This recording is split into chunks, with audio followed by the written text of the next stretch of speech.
Okay guys, I had a guy leave a comment on one of my capacitor videos, and he asked why can't we just unplug the 24 volts from the contactor and not kill the high voltage and replace a capacitor that way. And that's not going to be a good thing to do, and I'll show you why. Let me zoom in first.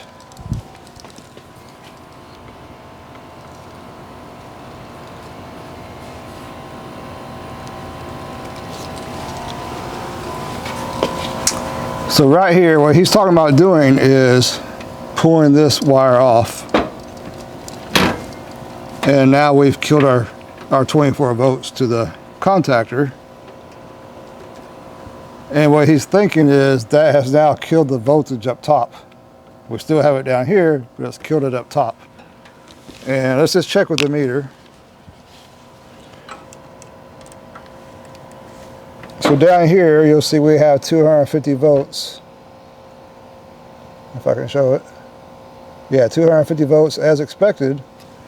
And then he's expecting that we've killed it up here, which makes it safe for him to work on this stuff.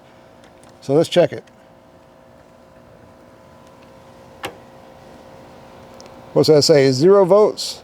Now, if you didn't know any better, you would think that you were correct, that you killed the power, but it's not correct. We still have 120 volts up here. I'm going to show you. I'm going to put one lead to the terminal, one to ground. See there? We have 123 volts still coming through.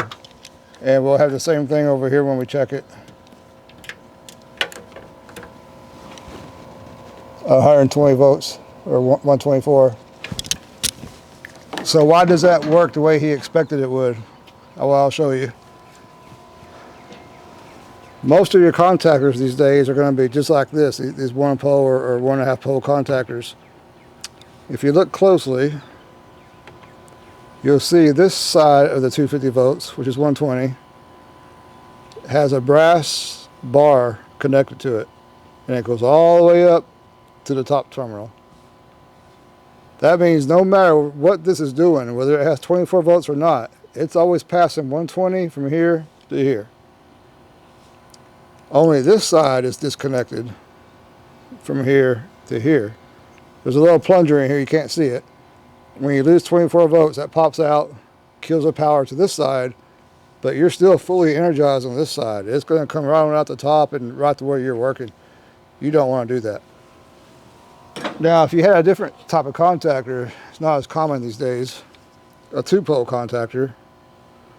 As you can see right here, we got 2 poles, 2 buttons. Each side of this contactor is breaking the power all the way to the top when it loses 24 volts. That would work on this one, but you still don't want to do it because there's a chance, and let me adjust the camera again.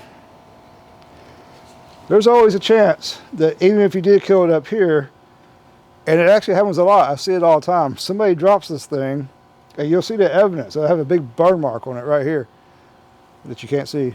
Let me see. The capacitor will have a big burn mark on it right here. They'll drop it and it'll come down and hit these lugs.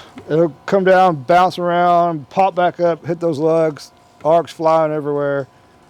Or they'll drop their screwdriver and it'll fall down and hit those things and send sparks everywhere.